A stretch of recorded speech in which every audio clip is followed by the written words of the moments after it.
चल। Hello everyone, मैं आप सभी लोगों का फिर से Galaxy competitive guidance point YouTube channel पे स्वागत करता हूँ। और मैं आप लोगों को आज जो वैकेंसीज के बारे में इंफॉर्मेशन देने जा रहा हूँ वो इंफॉर्मेशन है एसएससी एमटीएस प्लस हवालदार के बारे में। अगर एक तरीके से अगर देखा जाए तो ये सबसे बड़ी वैकेंसीज फिलहाल अनाउंस हुई है। और महाराष्ट्र के हिसाब से अगर देखते हैं तो हवालदार में 3603 वैकेंसीज अनाउंस की गई है। और महाराष्ट्र में 900 वैकेंसीज आप लोगों को हवालदार के लिए यहाँ पे मिलेंगी। तो यहाँ पे अगर देखा जाए तो एक बड़ा क्राइटेरिया कहेंगे कि जो अनाउंसमेंट फिलहाल गवर्नमेंट की तरफ से हुआ है। तो एसएससी एमटीएस के लिए 4000 से 5000 और हवालदार के लिए 3603 इतनी वैकेंसीज, मतलब टोटल अगर हम लोग देखते हैं तो करीब 9000 के करीब वैकेंसीज हो जाती है हम लोगों के पास। तो उसमें से हवालदार की, जैसे मैंने बताया आप लोगों को, कोई हवालदार की 3603 में से महाराष्ट्र के लिए 900 वैकेंसीज फिलहाल अनाउंस हुई है। तो हवालदार जो है वो पोस्टिंग जो है वो सीजीएसटी और कस्टम डिपार्टमेंट के लिए रहती है। इसका अगर क्राइटेरिया आगे का अगर देखते हैं तो यहाँ पे जो डेट उन्होंने दिया है, फॉर्म अगर मुझे फिल करना है तो फॉर्म फिल करने का जो डेट दिया है वो 22 मार्च से 30 अप्रैल 2022 तक दिया गया है। उसके बाद एग्जाम डेट जो दी है वो एग्जाम डेट दी है उन्होंने जुलाई 2022। एज का क्राइटेरिया अगर देखते हैं तो एज का क्राइटेरिया 18 से 25 और यहाँ पे 18 से 27। ये अलग अलग पोस्ट के लिए अलग अलग एज का क्राइटेरिया है। बाकी जो रिलैक्सेशन वगैरह रहेगा और रिलैक्सेशन तो हम लोगों को अपने अपने कैटेगरी के हिसाब से मिलता रहेगा। एजुकेशन का अगर देखते हैं तो एजुकेशन भी जो मिनिमम चाहिए हम लोगों को वो है 10 पास। आप ग्रेजुएट है तो भी अप्लाई कर सकते हैं, लेकिन मिनिमम क्वालिफिकेशन आप लोगों का 10 पास चाहिए। और ये सबसे बड़ा प्लस पॉइंट है हमारे लिए कि सिर्फ 10वीं के बेस पे हम लोगों को काफी अच्छी वैकेंसीज अभी भी देखने को मिल रही है। और ये जो वैकेंसीज है, ये वैकेंसीज जो बच्चे पुलिस भर्ती के लिए ट्राई कर रहे थे उनके लिए काफी अच्छा प्लेटफॉर्म रहेगा, क्योंकि हवालदार की जो पोस्ट रहेगी उसका पुलिस भर्ती का पैटर्न सेम टू सेम रहेगा। साथ में वो एमटीएस की भी एग्जाम इसमें दे सकते हैं। तो एजुकेशन रहेगा 10 पास का। इसमें अगर सिलेबस का अगर पैटर्न देखते हैं तो सिलेबस देखिए जिस तरीके से जनरल इंग्लिश दिया है 25 क्वेश्चन है, 25 मार्क्स है। रीजनिंग का सेशन है 25 क्वेश्चन है, 25 मार्क्स है। न्यूमेरिकल एप्टीट्यूड मतलब मैथ का सेशन है, क्वेश्चन है 25, मार्क्स है 25। जनरल अवेयरनेस है, क्वेश्चंस 25, मार्क्स है 25। तो टोटल जो हो जाएगा वो क्वेश्चंस आपके टोटल हो जाएंगे 100 और टोटल मार्क हो जाएंगे आपके 100। इसके लिए जो टाइमिंग दिया गया है वो टाइमिंग दिया है उन्होंने 90 मिनट्स। और कोई अगर स्क्राइब रहता है तो स्क्राइब वाले बंदे को दिया गया उन्होंने 120 मिनट्स। उसके बाद एग्जाम लैंग्वेज जो रहेगी, एग्जाम लैंग्वेज वो हिंदी और इंग्लिश रहेगी। हिंदी और इंग्लिश में आप लोगों को पेपर मिलेगा, मराठी में पेपर नहीं मिलेगा।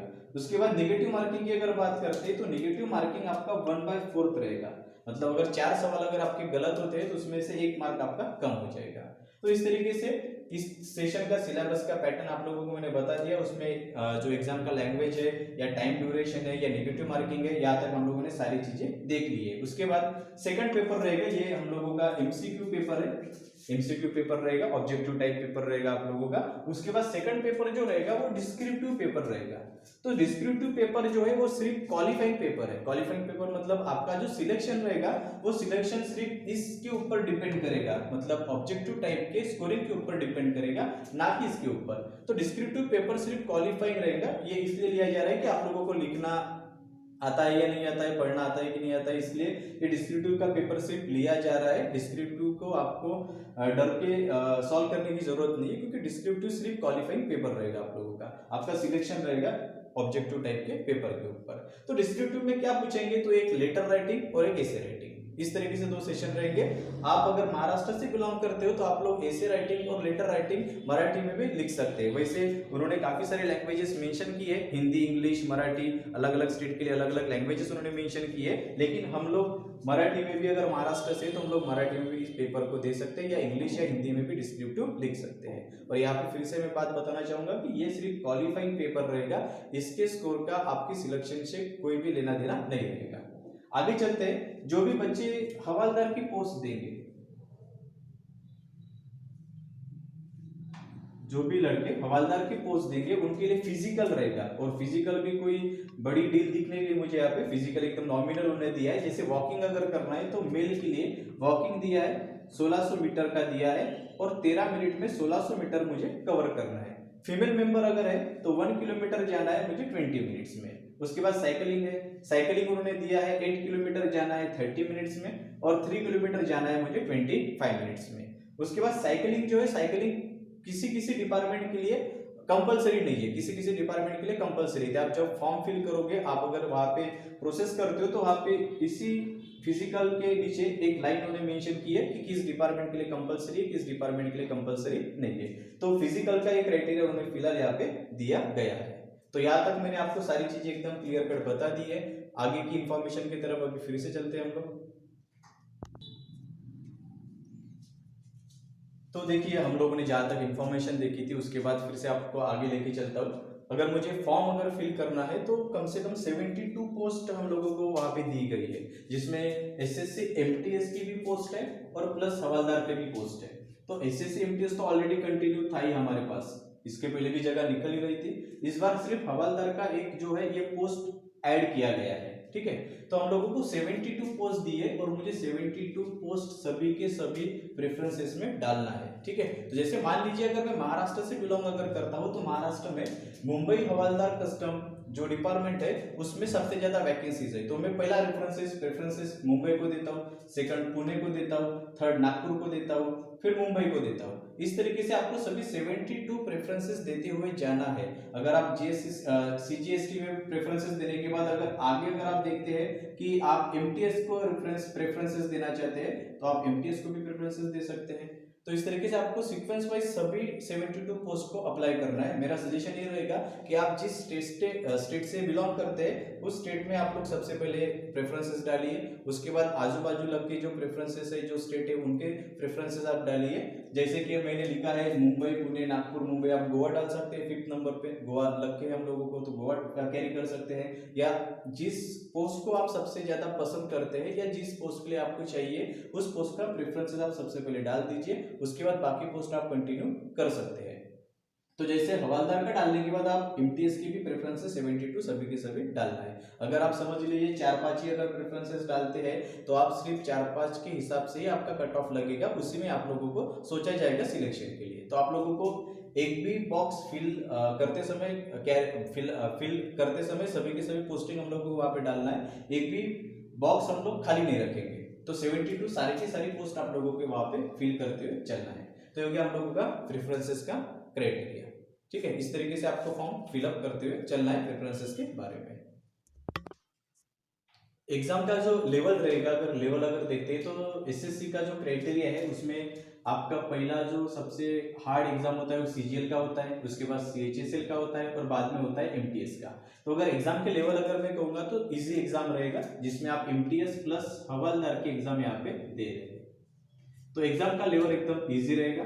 तो आप लोगों को एग्जाम सही तरीके से लिखते हुए चलना है स्क्रिप्ट, ठीक है। तो पहला सीजीएल, सेकंड सीएचएसएल और थर्ड रहेगा आपका एमटीएस प्लस हवलदार का रहेगा, ठीक है। तो एमटीएस के बारे में मतलब एसएससी के बारे में जो हम लोग फॉर्म फिल कर रहे हैं उसके बारे में कुछ चीजें आप लोगों को फिर से क्लियर करना चाहता हूँ। जैसे कि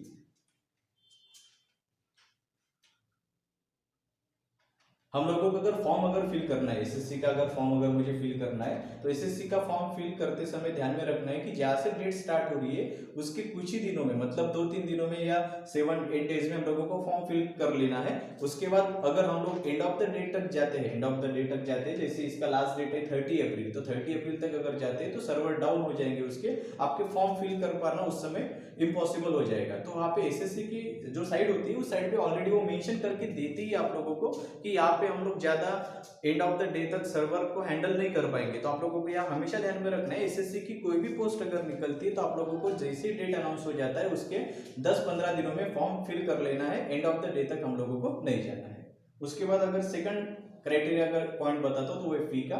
फी के बारे में अगर देखते हैं हम लोग तो फी एससी एसटी के जो बॉयज है और एनी कैटेगरी ऑफ जो गर्ल्स रहेंगे, एससी एसटी के बॉयज, फिर से अनाउंस करता हूँ, एससी एसटी के बॉयज और एनी कैटेगरी ऑफ गर्ल्स इनको फ्री रहेगा। उसके बाद अदर कैटेगरी जो भी है, अदर कैटेगरी के सिर्फ बॉयज, अदर कैटेगरी के जो भी बॉयज है उनका जो फी स्ट्रक्चर रहेगा वो रहेगा 100, तो 100 रुपीज फी है, ज्यादा फी नहीं है। और बाकी अदर कैटेगरीज वालों को, गर्ल्स को सभी को फ्री है। और बॉयज में अगर देखते हैं तो बॉयज में एससी और एसटी बॉयज को सिर्फ फ्री दिया गया है। उसके बाद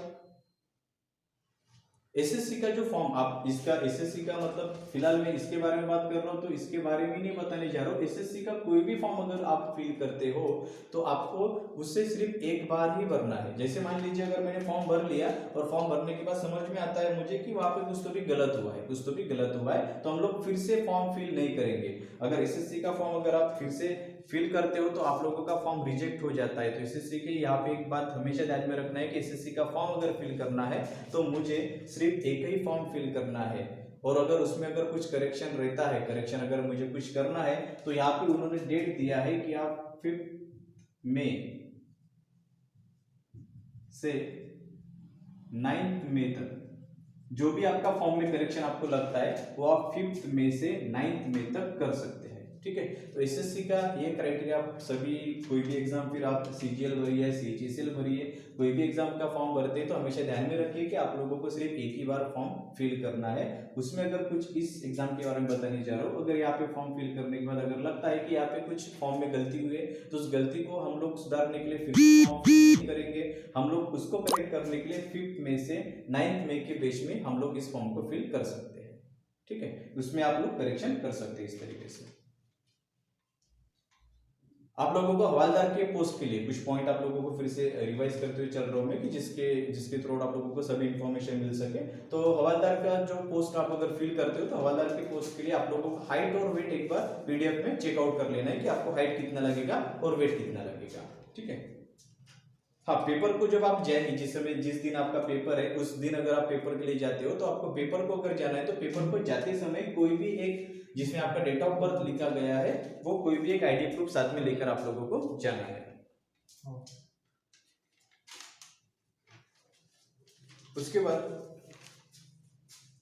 एमटीएस का अगर अगर बच्चों के दिमाग में होता है कि एमटीएस फिलहाल है तो भी क्या मतलब, फिलहाल एमटीएस मतलब पोस्ट क्या मिलेगी हम लोगों को उस डिपार्टमेंट में, तो एमटीएस मतलब कोई चपरासी झाड़ू पोछा करने वाली पोस्ट नहीं है। एमटीएस जो रहेगा वो क्लर्क और चपरासी इनके बीच में जो जगह आती है उसके लिए हम लोग एमटीएस के लिए ट्राई करते हैं। मतलब एमटीएस का जो पोस्ट रहेगा वो ऑफिशियल वर्क के लिए रहेगा, चपरासी या झाड़ू पोछे वाला नहीं रहेगा। उसके बाद हवालदार का अगर पोस्ट अगर हम लोग देखते हैं तो हवालदार का भी पोस्ट जो रहेगा वो एक यूनिफॉर्म पोस्ट रहेगा। यूनिफॉर्म पोस्ट मतलब जैसे मान लीजिए एयरपोर्ट्स वगैरह होते हैं तो एयरपोर्ट्स में वगैरह काफी ज्यादा कस्टम ड्यूटी वाले लोग होते हैं जहाँ पे चेकिंग के लिए चेकिंग किया जाता है, तो वो जो काम होता है वो उस हवालदार की पोस्ट के लिए आप लोगों को दिया जाएगा। तो अगर सरल भाषा में अगर बोलूँ तो हवालदार एक यूनिफॉर्म पोस्ट आप लोगों के लिए रहेगा। उसके बाद ओबीसी और ईडब्ल्यूएस कैटेगरी के बच्चों के लिए एक अनाउंसमेंट रहेगा कि उन्होंने एग्जाम फॉर्म फिल करने के बाद ये डॉक्यूमेंट सबसे पहले क्लियर कर लेना है। जैसे कि सेंट्रल फॉर्मेट का जो सर्टिफिकेट होता है वो सबसे पहले हम लोगों को तैयार कर लेना है ओबीएस और ओबीसी और ईडब्ल्यूएस के कैटेगरी के बच्चों के लिए, जिसको हम लोग ई ओबीसी सर्टिफिकेट भी कहते हैं। तो ई ओबीसी सर्टिफिकेट आप लोगों को सबसे पहले यहाँ पे तैयार करके रख लेना है। आगे जाके आप लोगों को इससे काफी ज्यादा तकलीफ हो सकती है, इसलिए डॉक्यूमेंट आप सबसे पहले जो भी लगते हो पूरी तैयारी से रखिए। और एक आप पीडीएफ अगर देखते हैं तो पीडीएफ में आपको सारी लिस्ट भी एकदम प्रॉपर तरीके से दी है कि कौन से सर्टिफिकेट आप लोगों को लगने वाले हैं। उसके बाद फोटो जो हम लोग फॉर्म फिल करते हैं तो फॉर्म फिल करते समय हम लोगों को काफी बार फोटो और सिग्नेचर इनको हम लोगों को स्कैन करना पड़ता है। तो फोटो जो रहेगा आप लोगों का रिसेंट फोटो चाहिए, मतलब काफी पुराना फोटो आप लोगों को नहीं डालना है वहां पे, रिसेंट फोटो आप लोगों को वहां पे डालना है। उसके बाद जो फोटो आप डालेंगे उसका बैकग्राउंड जो रहेगा वो बैकग्राउंड व्हाइट कलर का रहना चाहिए। साथ में फोटो में गॉगल्स नहीं चाहिए, मतलब फोटो जो रहेगा वो सीधा सिंपल आप लोगों को फोटो चाहिए जिसमें हीरो वाला वगैरह पैटर्न हम लोगों को गॉगल वगैरह लगा के नहीं करना है। तो हम लोगों को सीधा सिंपल फोटो जिसका बैकग्राउंड व्हाइट हो और रिसेंटली फोटो हम लोगों को वहां पे अपलोड करना है। सिग्नेचर भी प्रॉपर तरीके से आप लोगों को अपलोड करते हुए चलना है वहां पे। तो फोटो अगर सिग्नेचर अगर प्रॉपर नहीं रहता है तो उसकी वजह से भी आपके फॉर्म रिजेक्ट हो जाते हैं। तो इसलिए आप लोगों को फोटो और सिग्नेचर भी बराबर तरीके से रखना है वहां पे। तो ये कुछ पॉइंट्स थे जो मैंने आप लोगों को बताना चाहता था, जिसके बारे में मुझे डिस्कस करना था आप लोगों से। तो ये सारी चीजें मैंने आप लोगों को 1 बाय 1 क्लियर करते हुए चलिए। यहाँ पे अगर आप फिर से अगर कुछ चीजें मैं बताना अगर चाहूंगा तो एसएससी का फॉर्म भरते समय हम लोगों को सिर्फ एक ही बार फॉर्म भरना पड़ता है। ये चीज आप ध्यान में रखिए। अगर कोई करेक्शन अगर रहता है तो करेक्शन आप 5 मई से 9 मई के बीच में कभी भी कर सकते हैं एमटीएस और हवालदार के पोस्ट के लिए।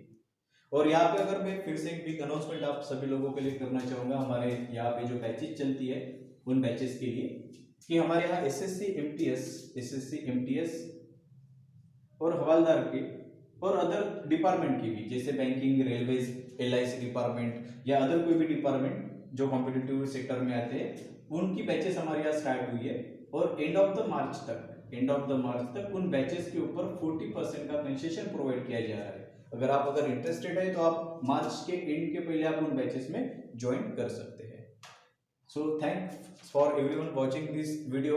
एंड अगर आप लोगों को किसी बुक्स के बारे में अगर इंफॉर्मेशन चाहिए तो आप लोगों को कमेंट बॉक्स में हम लोगों को कमेंट करके पूछ सकते हैं। अगर बुक्स आप लोगों को समझ में नहीं आती है कि कौन सी पढ़ना है तो आप लोग कमेंट बॉक्स में कमेंट करके हम लोगों को पूछ सकते हैं। और इस वीडियो को ज़्यादा से ज़्यादा लोगों तक शेयर कीजिए ताकि महाराष्ट्र और महाराष्ट्र के बाहर के लोगों को भी ये वीडियो काफ़ी ज़्यादा रेट में मिल सके। तो लाइक कीजिए, सब्सक्राइब कीजिए चैनल को और वीडियो को शेयर भी कीजिए। Thanks everyone for watching.